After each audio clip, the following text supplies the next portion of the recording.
Das sind die Eigenmesser.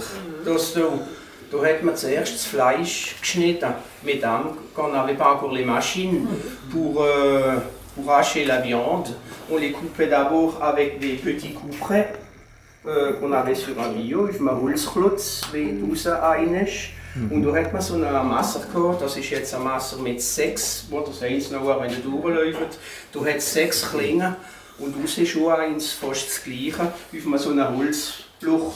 Und da hat man, vorher es die Maschine gegeben hat man das Fleisch so verschnitten. Und mit diesem Apparat hat man 5-6 Kilo Fleisch machen. Es hat 3 Personen gebraucht, eine die da war und eine da, c'est à 2 Personen. Une troisième personne hat links und rechts wieder, wo er da oben war, schnell das Fleisch immer unter das Messer gemacht.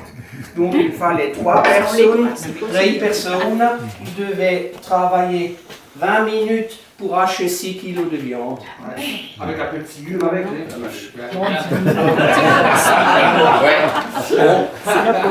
Là on est chez die Poussoirs de 1880.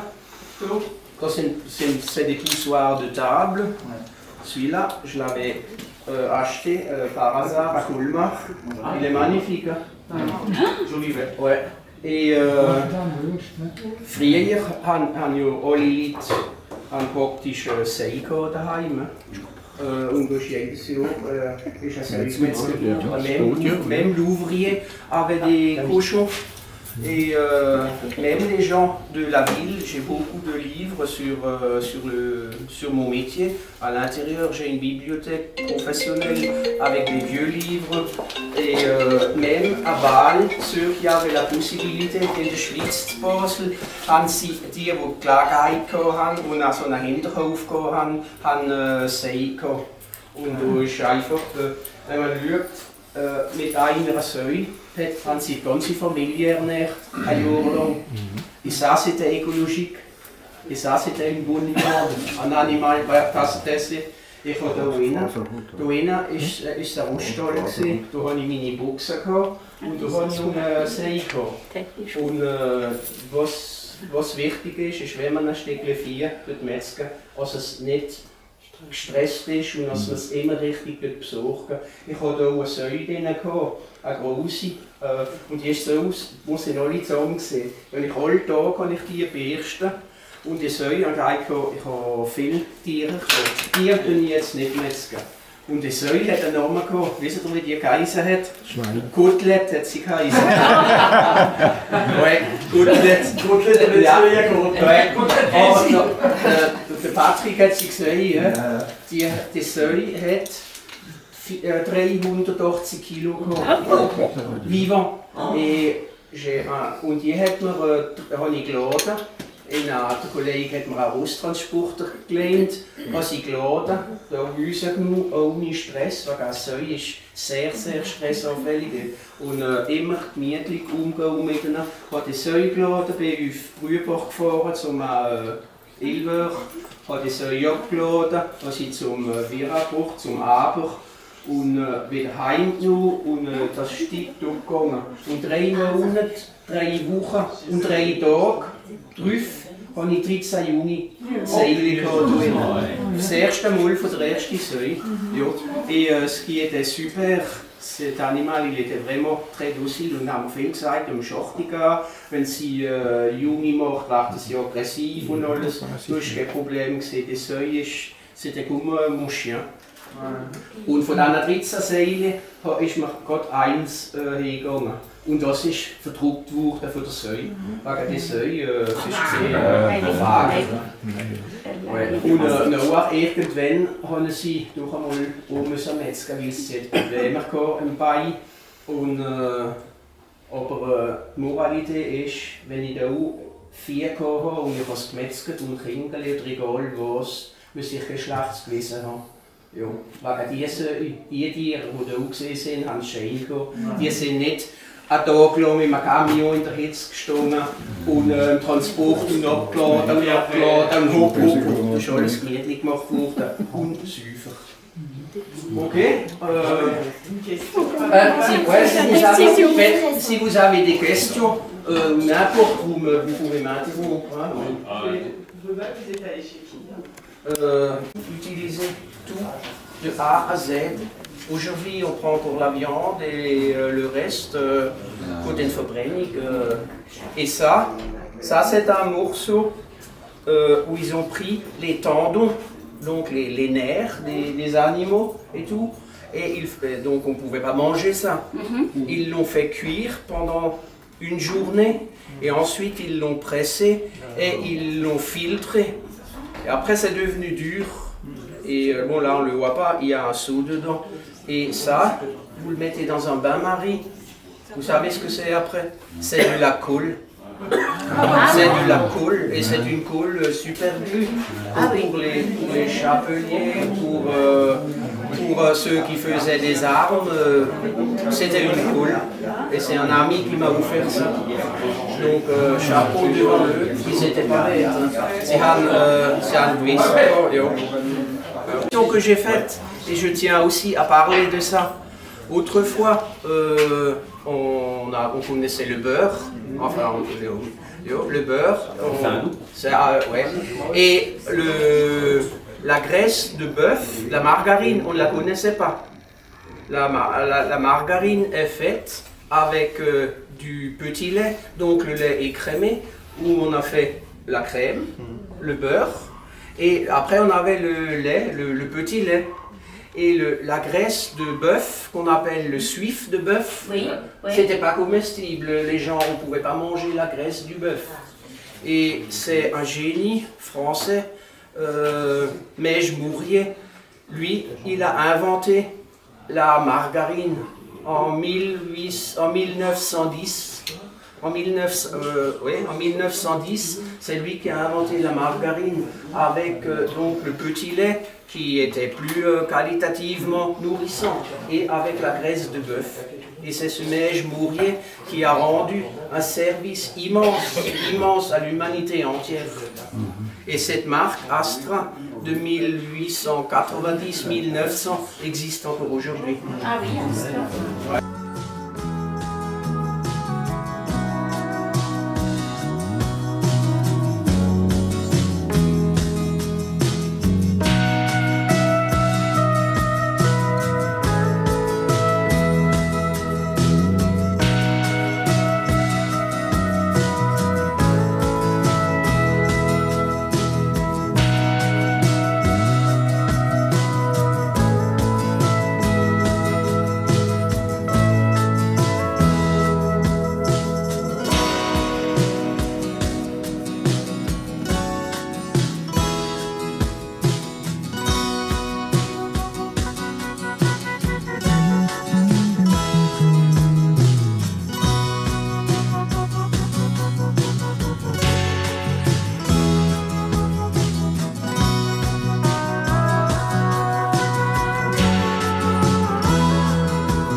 Le canon de Silisheim. Il peut être considéré comme le premier canon à longue portée, à l'origine du concept de missile balistique. Ce canon de type Kaiser Wilhelm Geschütze est conçu pour tirer sur Belfort et la vallée de Saint-Amarin. Il constitue en fait une diversion, l'Allemagne préparant une offensive sur Verdun ainsi que sur les forts de Vaux et de Douaumont. Entre le 10 septembre et le 8 novembre 1915, environ 1200 pionniers allemands aménagent un réseau de tunnels et de casemates qui se rejoignent au niveau d'une plateforme semi-circulaire en béton de 24 mètres de diamètre. Canon de marine de 380 mm, long de 17 mètres et pesant 115 tonnes. Alimenté par 74 artilleurs et 150 hommes pour la manutention des obus et des charges. Fixation par boulon géant de 7 kg chacun. Tir toutes les 15 minutes. Obus calibre 160 de 750 kg à 1 tonne. 45 km de portée. Le premier des 45 tirs a lieu le 8 février 1916. Les dégâts occasionnés à Belfort ont un effet dévastateur sur le moral de la population.